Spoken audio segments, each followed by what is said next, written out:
This is NDTV, and you're watching Classics.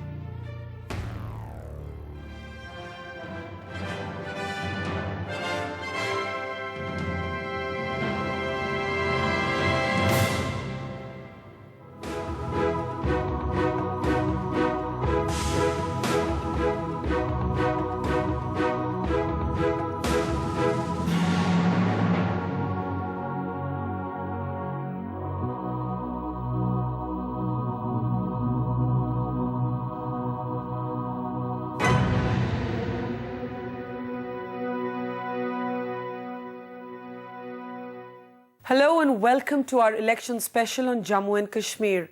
Except for a few pockets in the Kashmir Valley where separatists have taken part by proxy, for the most part they have stayed away.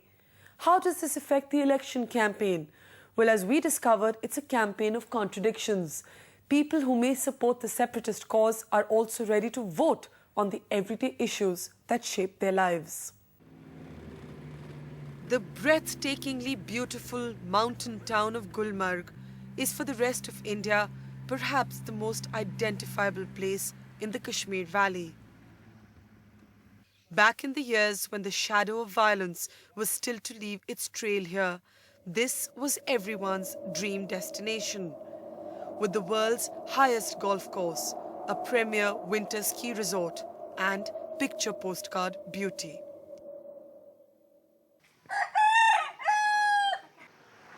Today, Gulmarg's picturesque villages have been tainted by tragedy, and the arrival of visitors is erratic, swinging up and down with the mood of the gun.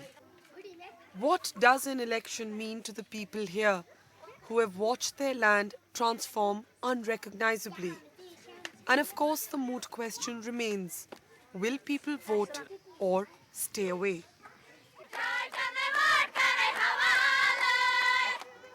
Rural Kashmir, at least, is alive with the colour and chaos of election campaigns.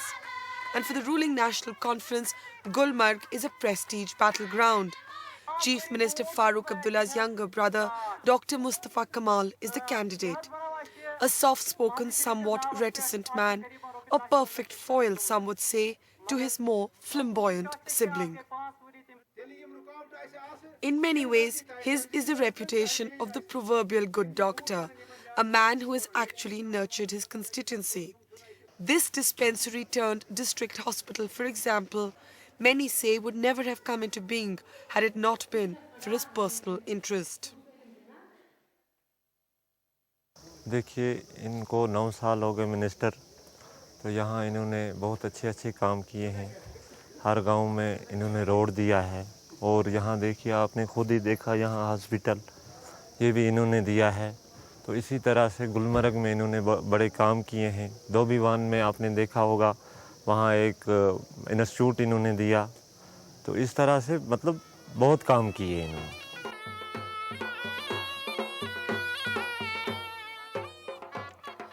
But just 30 kilometers away, deep in the interior villages of Gulmarg, the voices are not so flattering. In fact, just the opposite.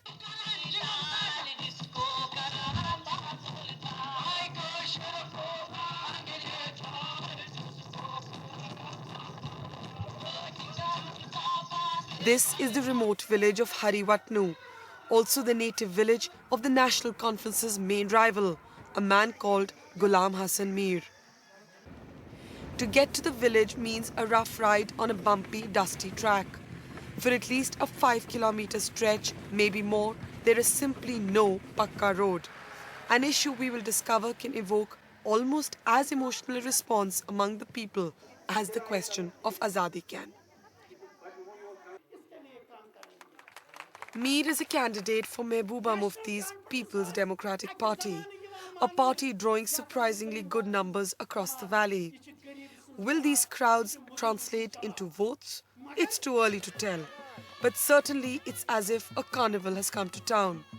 As tea vendors and egg-sellers make a quick buck, the small crowd can't hold back its laughter.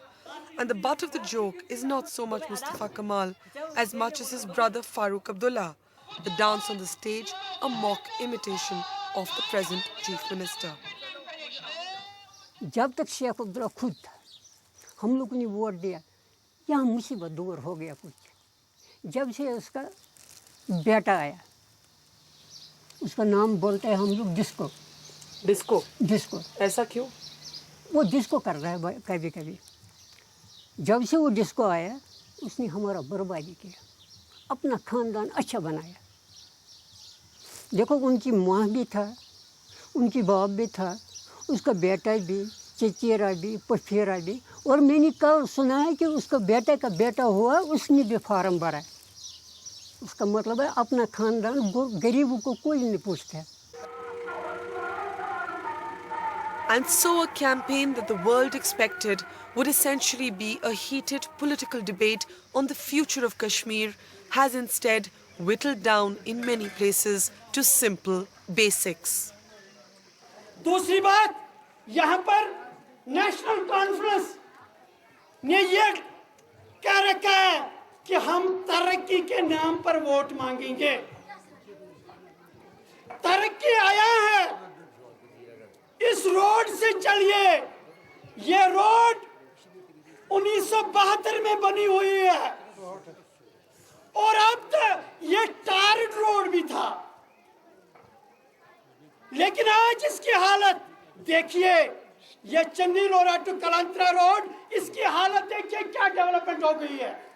यहाँ इस इलाके, सारे इलाके को देखिए, चाहे यहाँ पर पंडितपोरा साइड हो, मरसीपोरा साइड हो, चाहे बिचीपोरा हो, चाहे रतनीपोरा हो, चाहे गुटलीपोरा हो, चाहे रावतपोरा हो, चाहे हयातपोरा हो। क्या मिला है इतने साल इनकी हुकूमत से? अब भी हमारा ये हयातपोरा, वहां अब भी रोड नहीं है। रावतपोरा, हीर से रावतपोरा जाने के लिए अब भी रास्ता नहीं। सोनलीपोरा से कुठीपोरा जाने के लिए अब भी रास्ता नहीं। बटपोरा से कुठीपोरा आने के लिए कोई रास्ता नहीं। ये तो हुआ डेवलपमेंटल हाल, रोड्स एंड बिल्डिंग्स की तरफ। Even the National Conference, which in 1996 fought and won an election on the grand slogan of autonomy, concedes that this election is not quite about returning peace to the valley. The main thrust of the election is to put a new government in position. That is the constitutional requirement every 6 years for the state of Jammu and Kashmir. And the main issue that is here with the people is peace and development. And this is what the public is looking for, what the public is giving credit for, and what the public is responding to. So this perception that somehow the Kashmir election, outside J&K, that somehow this election is about big political questions is not quite true. It's like an election anywhere else in the country. Absolutely right. I mean, as far as India and Pakistan are concerned, they got some of the problems by inheritance from the time the continent was divided into India and Pakistan and Bangladesh. And to think that an election in J&K state would be the solution to the problems between India and Pakistan would be foolhardy. I mean, it has absolutely no basis. So does this fit right in with what New Delhi would like the world to believe? That the roots of the conflict lie in economics, that Kashmir's wounds can in fact be healed by good governance? No, not quite. It's an interesting dichotomy. Many of the people we meet say they still support the cause of an independent Kashmir. असल में हुर्रियत वालों को हमसे ज़्यादा पता है, क्योंकि उन्होंने उनके साथ जो वादे किए हैं फिर वो उन वादों पर नहीं रहे। हुर्रियत वाले उनको पहले अगर बोलते कि यहाँ इलेक्शन कराओ, लेकिन यूएनओ की क्या बोलते हैं उसको, यूनाइटेड नेशन के तहत यहाँ इलेक्शन होना चाहिए, जिसको रेफरेंडम वो बोलते हैं। फिर अगर इनको ये यकीन है कि यहाँ कश्मीर के लोग हमारे साथ हैं, क्यों नहीं कराते हैं? फिर इनको ये पता है कश्मीर अलग जाना चाहते हैं, ना पाकिस्तान ना हिंदुस्तान के साथ, ये अलग स्टेट होना चाहिए। And yet, this man, like hundreds of others in his village, will vote in these elections. He says for now, they also need a mechanism to address everyday issues. With the separatists not taking part in these elections, the political debate surrounding the Kashmir conflict has not disappeared, But it may form only the backdrop of this electoral campaign. In many constituencies, opposition candidates are choosing to focus also on local, everyday issues, perhaps to exploit the anti-incumbency sentiment. People are looking for a change, and I think that's why, you know, in most of the constituencies you see that there is a very formidable fight, and I think this time people would like to see NC out and see a new government in place. And so, the same men who were advocating Azadi now lead us by the hand to the village transformer. A transformer they say did not work for months, till finally the villagers pulled in 100 rupees each to get it fixed.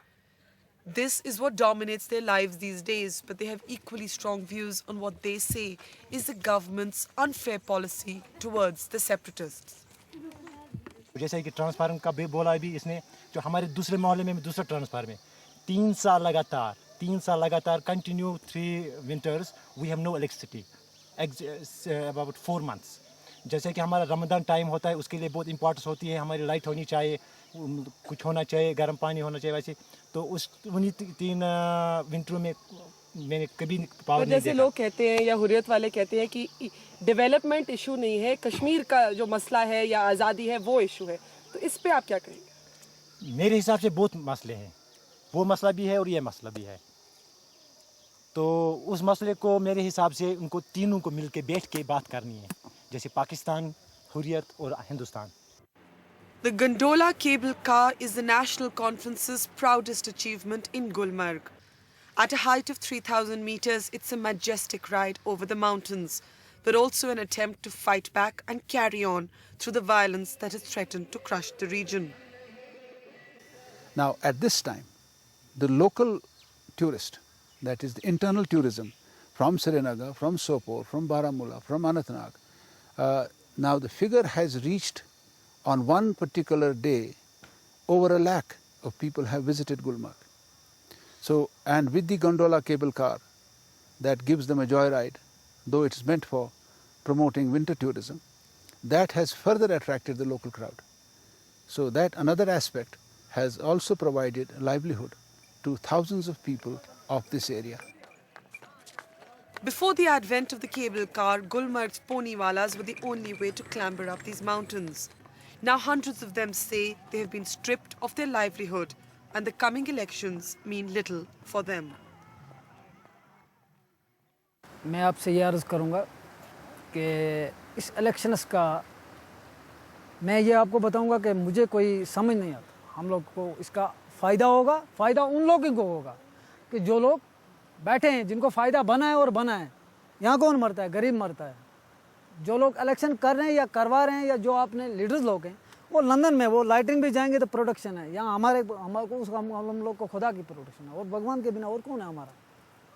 हमें कोई आसाइश नहीं है। हम लोगों को यही आसाइश है, मेहनत करेंगे तो खाएंगे, नहीं करेंगे तो भूखे सो जाएंगे। हम लोगों पर कोई किसी की मेहरबानी नहीं है। Though each horseman was in fact entitled to a soft loan of 8,000 rupees and the cable car does bring in fresh business in times of peace, it is these disgruntled voices that an aggressive opposition is keen to exploit. Mir was Mustafa Kamal's closest rival in the last election as well, with the National Conference winning by just 1,753 votes. But Mir's parties have kept changing with the years. Till 1984, when he defected, he was with the National Conference. In 1996, he fought on a Congress ticket. And this time, as he joins ranks with Mehbooba Mufti's party, the question is, can the anti-incumbency sentiment drag down the National Conference? Well, people will never be satisfied. Not only here, all over the world. Even if you give them everything that possibly exists under the sun for their comfort and for their life, they will never be fully satisfied. And they will always be demanding more and more. And on that front, as far as I am concerned, there will be a very small element of anti-incumbency factor, very small element. But the most fascinating development in what most thought would be a predictable election has been the coming together of the most unlikely partners. For instance, Mehbooba Mufti's PDP has had little in common ideologically with the Congress party. But this time, though neither side will admit it officially, they have worked out a strategic seat adjustment. No surprise then that here in Gulmarg, there is no Congress candidate this time. Well, we don't have any formal any alliance with PDP at all. But in some places, I don't know who will be able to take that benefit or whether it will, benefit will go to PDP or any other candidate. But there are places where we would not like to contest, and we would request our people to vote for a candidate who can defeat the National Conference candidate. Despite these ups and downs, the National Conference is still likely to return to power. But the journey back this time may well be tougher than ever before. If you look at in some places, it's surprisingly, we are really pleasantly shocked. I mean, look at Gulmarg. It's doing fabulous. I mean, the ruling party candidate is lagging behind. Look at Baramulla, it's very good. Look at Gulmarg. So these constituencies are the cream of National Conference. So if we can pull it up there, so we should be able to pull it up elsewhere also.